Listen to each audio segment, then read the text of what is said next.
Welcome back to Recreative Cooking, guys. My name is Joe. Today we have a bunch of new additions to the Recreative kitchen.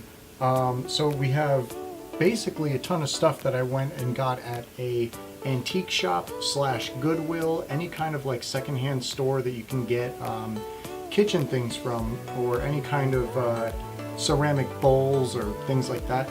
Love going through all of that. That's one of my favorite things to do. And I found a few really good things. So I'm going to show you guys a few of them. It's a great way to expand your kitchen if you're in need of, let's say, mixing bowls or things like that. I have a Pyrex mixing bowl here for about $4, and I think it was half price on that day that I bought it. So $2 for a Pyrex mixing bowl. Obviously, you're going to wash everything very thoroughly in the dishwasher and hand wash it if you feel like it, but all of my flour containers are from there. I have this wooden bowl that holds my vegetables and things like that when I get them in, my onions and garlic and everything. Find things as you're going along and think of what you'll use them for as you're doing it. So when I went there, I found this little braided bowl here, and I thought, you know, this would be great for a loaf of bread. I'm pretty sure that that's what it is for, but you never know. There's no markings on it or anything like that. And I do have a red one that sort of matches this, but I'm going to use it for bread and see if it'll take the indentations from the braiding. Who knows if that'll work. I also have some baking tins for some baguette bread. Instead of the sourdough loaves, I can make baguette loaves.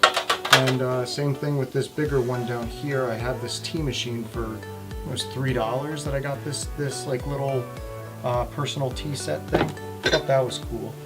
And then I got this bigger baking tin for loaves of bread and things like that. So this might be for like white bread if you're making like a really big loaf of white bread. You might be able to get away with a baguette in there. I don't believe so. This is probably the best way to do it. But I have a lot of things that expand the way that I can cook. So all of this stuff is basically just to show you guys that I don't go out and buy all the expensive things like that. I did get a new pasta machine, don't get me wrong. I spent $40 on that. Great little pasta machine. You guys will see a video with my pasta machine. But everything else that I have here, I probably collectively spent maybe $50, maybe $60 on all of this. And you know, I have little tiny dishes and things like that for pre-weighing out your ingredients and throwing them in.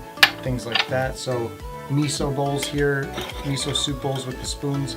There's just so many things that they have there that I took advantage of while I was there and thought, you know, this would help me stay in the kitchen first of all, because, you know, if you have the tools for the job, you're going to stay in the kitchen instead of, you know, being lazy and not wanting to cook, because cooking is probably the most rewarding thing.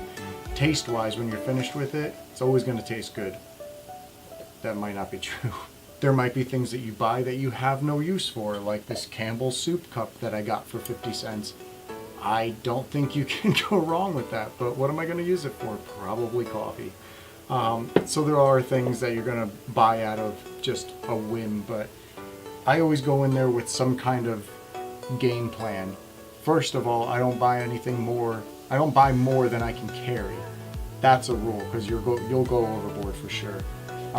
And also, I'm going in there for a reason. If I come out of there with other things and never got what I went in there for, oh well, at least I got some other stuff. So today I went in there for a ice cube tray, which they didn't have, surprisingly, but I came out with a bunch of bowls, this baking tin. I got this huge bowl here for $2, which I'm not entirely sure what I'm gonna do with yet, but I think, you know, it would be a good addition to the kitchen. It should be on a t-shirt. But yeah, so this is a lot of things that I've gotten. This isn't everything, but these are a lot of things that I've gotten. So if you guys check out your local Goodwill or any kind of antique store, things like that, they might have some ceramics and things that are higher quality, that are less money. And you'll find a few gems. I definitely found a few myself, and I'm gonna keep on hitting up those stores and seeing what they have in the future just to broaden my kitchen. So I thought that was a good tip to show you guys, just something that I did that I thought was pretty cool, and I got a few nice things out of it and didn't spend that much money. So win-win, I figured. But we'll see. We'll see what happens. I just thought this was a great little secret, I guess, little thing that most people wouldn't think about doing, or might be a little skeeved out because it's pre-owned things. You're going to wash them, you're going to sterilize them. Don't buy anything that's, hardcore chipped or has like a ton of scratches all over it. If you're going to go there and spend a little bit of money, you're going to get, subpar quality, but things like Pyrex dishes, you can't go wrong with. You're going to be spending a few bucks for them, and, you're not going to spend the retail price, which is, 30, 40 bucks, depending on what bowl set and things like that you're going to be getting. And a ton of things like this flour container, which you're not going to find very many places, or you're going to find a more modern version of it. But I have my buckwheat flour in here. Works great. I have all my flour in flour containers that I found at these stores. So it's just a good idea to check them out and see what you can find there. If you guys have any questions, leave them in the comments below, and I'll see you guys in the next video.